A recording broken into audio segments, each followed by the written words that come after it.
সামান্য চা বিক্রেতা থেকেই রাজনীতিতে প্রতিভাবান হয়ে উঠেছেন নরেন্দ্র মোদী।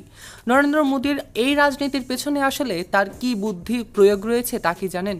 25 বছরের বেশি সময় ধরে তিনি আছেন রাজনীতির ময়দানে। প্রথমে নিজ রাজ্য গুজরাট এবং তার পরবর্তীতে ভারতের মূলধারার রাজনীতিবিদ হিসেবে জনপ্রিয়তা ধরে রেখেছেন নরেন্দ্র দামোদর মোদী। অথচ কৈশোরে তার অনেকটা সময় কেটেছে রেল স্টেশনে চা বিক্রি করেই। চা বিক্রি করা থেকে শুরু করে তার জীবনের যতটা কষ্ট ছিল তা তুলে ধরেছিলেন অনেকবারই ভারতের তৃতীয়বারের মতো সফল প্রধানমন্ত্রী নরেন্দ্র মোদী। তাকে ঘিরে অবিশ্বাস ছিল দাঙ্গার কলঙ্ক, ছিল ঘৃণা। তিনি আর কেউ নন, গত এক দশকে ভারতীয় রাজনীতির সবচেয়ে গুরুত্বপূর্ণ মানুষ নরেন্দ্র দামোদর দাস মোদী।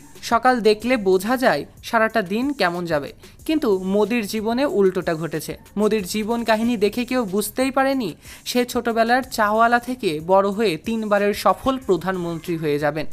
ভারত স্বাধীন হওয়ার পর 3 বছর পর অর্থাৎ 1950 সালের 17 সেপ্টেম্বর গুজরাটের ভাদনগর গ্রামে জন্মগ্রহণ করেন নরেন্দ্র মোদী। তার বাবা দামোদর দাস মোদী এবং মায়ের নাম হীরাবা মোদী। 6 ভাই বোনের মধ্যে তিনি ছিলেন তৃতীয়। কৈশোরে বাবাকে সাহায্য করতে করতেই চায়ের দোকানে কাজ করা শুরু করেছিলেন।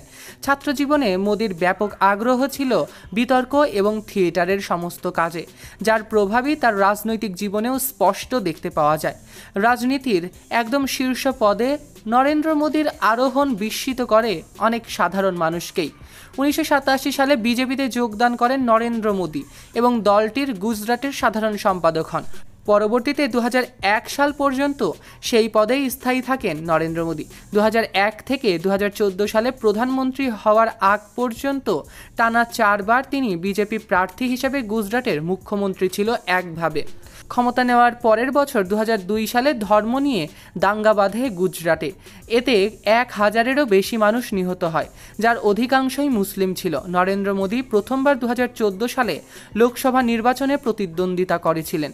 প্রথমবারে বিপুল সংখ্যাগরিষ্ঠতা নিয়ে তিনি ভারতের 16তম প্রধানমন্ত্রী হিসেবে দায়িত্ব পান। 2019 সালের 30 মে তিনি দ্বিতীয়বারের মতো 17তম প্রধানমন্ত্রী হন ভারতবর্ষের। বিশ্লেষকদের মতে মোদীর শক্তিশালী নেতৃত্ব এবং আত্মবিশ্বাস তাকে বিশ্বের শক্তিধর নেতাদের কাতারে নিয়ে গিয়েছে সামান্য চাওয়ালা থেকে। নির্দ্বিধায় বলা যায় নরেন্দ্র মোদীর মতো এত আলোচিত, সমালোচিত, নন্দিত, নিন্দিত এবং বিতর্কিত প্রধানমন্ত্রী ভারত এর আগে কখনোই দেখেনি।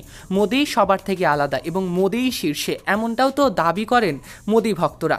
মোদীকে আপনাদের কেমন লাগে এবং তার কাহিনী জেনে আপনাদের কি মন্তব্য কমেন্টে জানাতে ভুলবেন না। আজ দিল্লির মসনদে তৃতীয়বারের মতো বসতে যাচ্ছেন মোদীকে রইল অনেক অনেক শুভেচ্ছা এবং ভালোবাসা। এমনই আপডেট পেতে চ্যানেল এবং পেজটিকে লাইক, ফলো আর সাবস্ক্রাইব করতে ভুলবেন না। সৈকত আহমেদ নূর, সেলিব্রিটি লাইফলাইন।